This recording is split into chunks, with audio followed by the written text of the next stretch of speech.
Welcome to another episode of Sunday Night Storytime. Tonight we have our guest, school board member, Mr. Josh Remy. How are you tonight? I'm doing great. How are you? I'm pretty good. Good.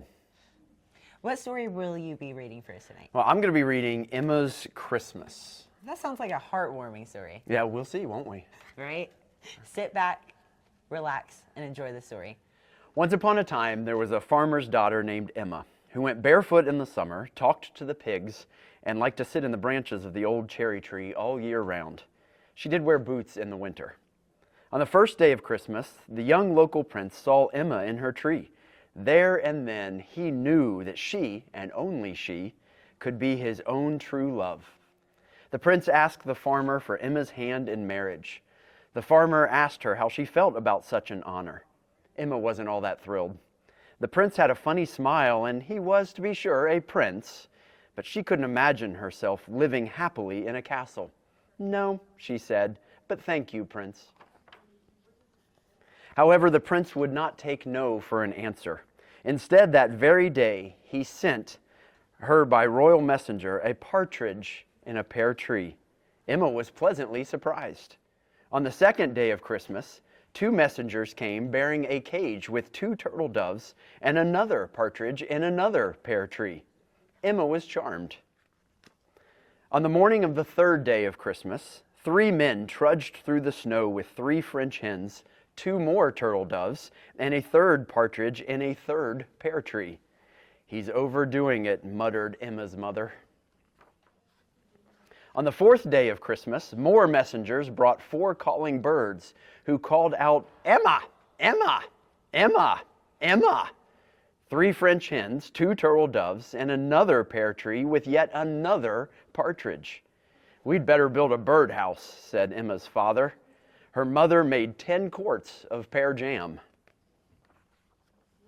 On the 5th day of Christmas, Emma received 4 more calling birds, 3 more French hens, 2 more turtle doves, another partridge in a pear tree, and, for a change, 5 golden rings. At dawn on the 6th day of Christmas, Emma was still in bed when she heard 6 knocks at the cottage door. She peeked out the window and saw 6 swans swimming in a silver pool. All the other birds were stacked up by the chimney. 5 more golden rings were tied to the door handle. Knock, knock, knock, knock, knock, knock, knock. It was the 7th day of Christmas.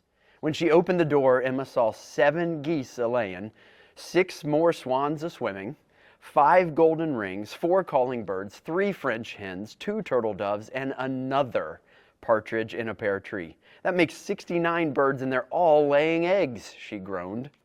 On the 8th day of Christmas, there was something new. 8 milking maids, each with her own pail, milking stool, and cow. Behind them were 7 more geese, 6 more swimming swans, 4 calling birds, 3 French hens, and 2 turtle doves. 4 more golden rings were hanging on the pear tree.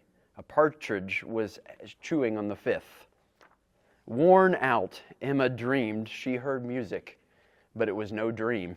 It was the morning of the 9th day of Christmas, and what she heard were 9 pipers piping a tune that was so lovely she could almost ignore the 8 new milkmaids and their cows, the 7 new geese, the 6 new swans, the 5 new golden rings, the 4 new calling birds, the 3 new French hens, 2 new turtle doves, and way off in the distance, the partridge in the pear tree, but not quite. On the 10th day of Christmas, the cottage door flew open, and 10 drummers drummed their way inside to the 9 pipers piping. The 8 milkmaids tumbled after with all the cows, geese, swans, golden rings, calling birds, French hens, turtle doves, and of course, a partridge in another pear tree. The farmer and his wife packed some eggs in 100 jars of pear jam and left home to visit the farmer's ancient parents who lived far away on the other side of the kingdom. Emma stayed to watch over the farm. That night, she made 52 pear omelets for all the drummers, pipers, and maids. She fed the cows 24 bales of hay. The birds did very well on chopped pears and cottage cheese. On the 11th day of Christmas, 11 ladies danced in with 10 more drummers, 9 more pipers, 8 more milking maids, and all the usual birds. Emma made 90 omelets, squeezed 10 gallons of pear juice, and fed everybody. Then she threw the 35 rings at the 32 calling birds who were driving her crazy, screeching, "Emma, Emma, Emma, Emma." On the 12th day of Christmas, a very weary Emma climbed up into the hayloft for some sleep.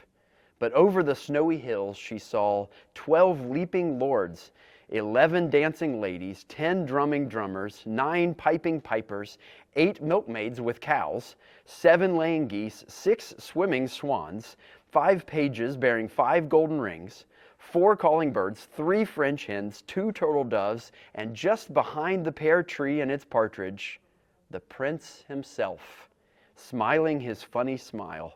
In spite of herself, Emma was enchanted. The prince ran into the house and up the ladder. "Emma, my own true love," he cried, "now will you be my princess and live with me in the castle?" "Prince dear, yes and no," Emma replied. "I've been thinking. Most of the castle's people must be here by now. If they stayed and you stayed, well, then we could be married.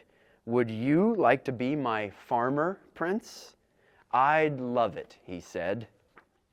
And so it was that Emma and the prince, in the company of 12 lords, 22 ladies, 30 drummers, 36 pipers, 40 milking maids and their cows, 42 geese, 42 swans, 36 calling birds, 30 French hens, 22 turtle doves, 12 partridges, and Emma's father and mother exchanged 40 golden rings and were very happily married. The pear trees grew into an orchard, and the cows into a dairy herd, and the 184 birds laid thousands and thousands of eggs, most of which hatched. The end.